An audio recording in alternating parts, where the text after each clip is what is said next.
Bismillahirrahmanirrahim. Assalamualaikum warahmatullahi wabarakatuh. My name is Irdina, metric number 81110. So, for my part, I'm going to explain the influence of Islam towards architecture in Europe. But before that, let us dive into the background of the Europe itself first. So, the Visigothic kingdom was a kingdom that occupied what is now southwestern France and the Iberian Peninsula, or can be called as Peninsula of Europe, which is known as the modern Spain and Portugal from the 5th to the 8th centuries. In 711, troops mostly formed by Moors under Tariq ibn Ziyad, who as an Umayyad commander crosses to Spain from North Africa, leading to Muslim conquest of the Iberian Peninsula. The term Moor does not actually describe a specific ethnicity or race. Instead, the concept of Moors has been used to describe alternatively the reign of Muslims in Spain, Europeans of African descent, and other for centuries. Derived from the Latin word Maurus, the term was originally used to describe Berbers and other people from the ancient Roman province of Mauritania in what is now called North Africa. Over the time, it was increasingly applied to Muslims living in the Europe.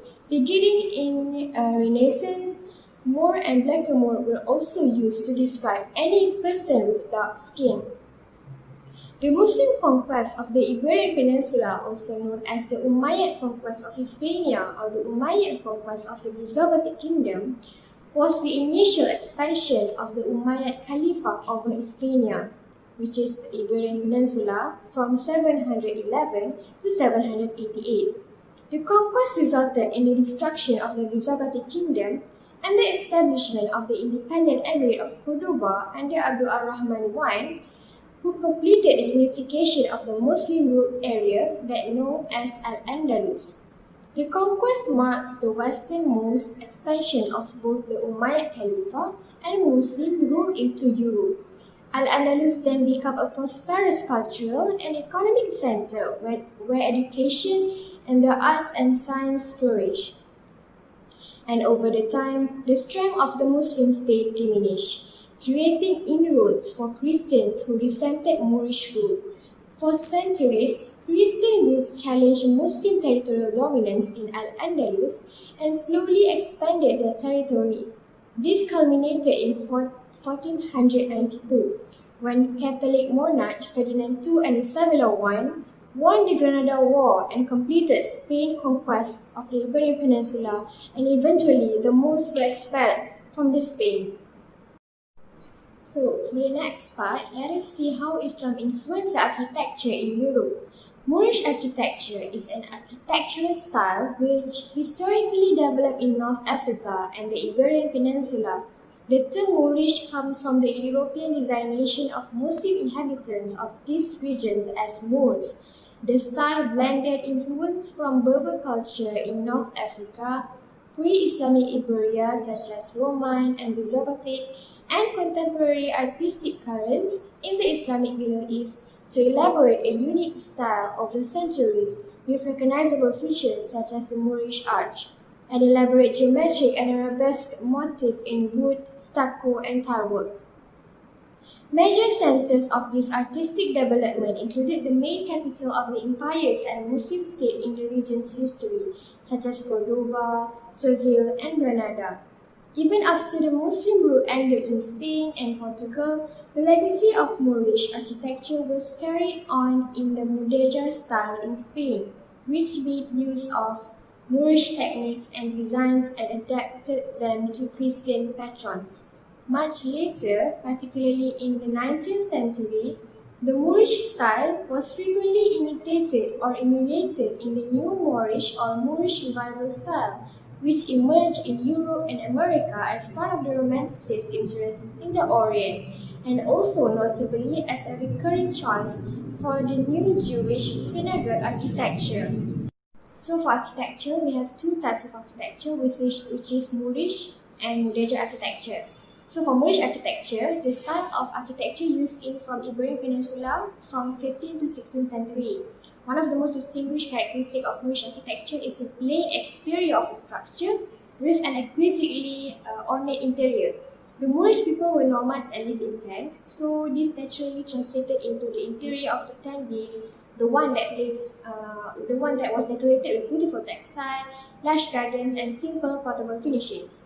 The building was given an elegant and rich character through an elaborate ornamentation. Ornaments are abundant and elaborate, both on the interior and the exterior. The motif for the arabesque or surface decoration made with detailed pattern are always the same, such as religious texts, geometric patterns, and stylized flowers. The Quran says that the work of God is unique and unrepeatable, so images and representation of God and the prophets are widely prohibited, and the use of other human and animal figures is widely discouraged. The motif of flowers and vegetable figures are highly stylized and geometric for the same reason. Moorish designs for decoration use simple base shapes and repeat them in symmetrical areas, and it is a work of art that is more intellectual than emotional, with strong mathematical underpinnings. The climate of the region influenced the building material used, such as tile, marble, adobe brick, clay, and plaster. All of these materials would stay cool in Spanish heat. Tile, when spouting in colorful geometric patterns, could be found in the majority of the rooms, and mosaic patterns were created with pebbles. One of the most distinctive elements of Moorish architecture is the horseshoe arch, which is an arch with a rounded top that bends ever so lightly inward at the inside. As the name implies, it looks like a horseshoe. Sometimes arches were built only for decorative purpose rather than structural functionality. Another architectural element you can find in Moorish structure is distinct-looking, decoratively carved honeycomb vault called a murkarnas, which can be found on the ceilings of alcoves, on the inner curving portions of the arch, and in other areas. The purpose of murkarnas is to create smooth decorating zone of transition in an otherwise bare structural space. So now let's look into Mudejar architecture. So Mudejar style is a style that is native and unique to the history of Spain. It was a meeting point between Christianity and Islam. The Mudejar style is characterized by the use of brick as the main material. Mudejar did not involve the creation of new shape or structure, unlike Gothic or Romanesque, but the reinterpretation of Western cultural styles through Islamic influence. The dominant geometrical character, distinctly Islamic, emerged conspicuously in the accessory craft using less expensive materials such as elaborate tilework, brickwork, wood carving, plaster carving, and ornamental metals. The use of arch of Gothic region, which is pointed arch, and of Islamic origin, which are horseshoe arch and pointed horseshoe arch. To enliven the planar surface of wall and floor, Mudejar style developed complicated tiling patterns that have never been surpassed in sophistication. Even after Muslims were no longer employed in architecture, many of the elements that they had introduced continued to be incorporated into Spanish architecture, thereby giving it a distinctive appearance. For example, the Moors implemented their style of architecture in their houses of worship or mosques. One of the greatest examples of a Moorish mosque is the Great Mosque at Cordoba in Spain, which was built between roughly 785 and 1000. The modest exterior of the mosque hides all the beauty inside. The huge interior is occupied by over 1,000 columns supporting many horseshoe arch that are red and white in color, highlighted by multiple pendant chandeliers. Isn't that beautiful? This is one of the few Moorish buildings for which fine materials like marbles and granite were widely used. The other interior areas are also highly ornamented, with geometric and floral arabesque and text from the Quran. Today we see a Catholic cathedral in the middle of a mosque, which was built after the Moorish people were expelled from Spain. Most of the Islamic construction in Portugal have been lost throughout the years. Even after the Catholic expelled the Arabs, most buildings were intensely remodeled and only a few original structures are still standing. Unlike in neighboring Spain, the existing examples are not so well preserved. The castle of the Moors that was built in the 8th and 9th century by the North African Moors during their conquest of the Iberian Peninsula, hence its name.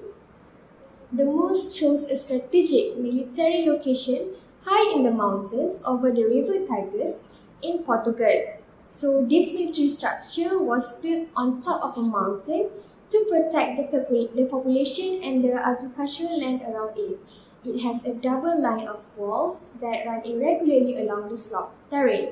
The Moorish castle has two defensive walls, one to form the boundary of the castle and other was used to protect the inhabitants living outside the castle. I think that's it for my point in Europe. So now let's move to conclusion, which will be presented by Al Musawwa in the next video. Thank you for watching.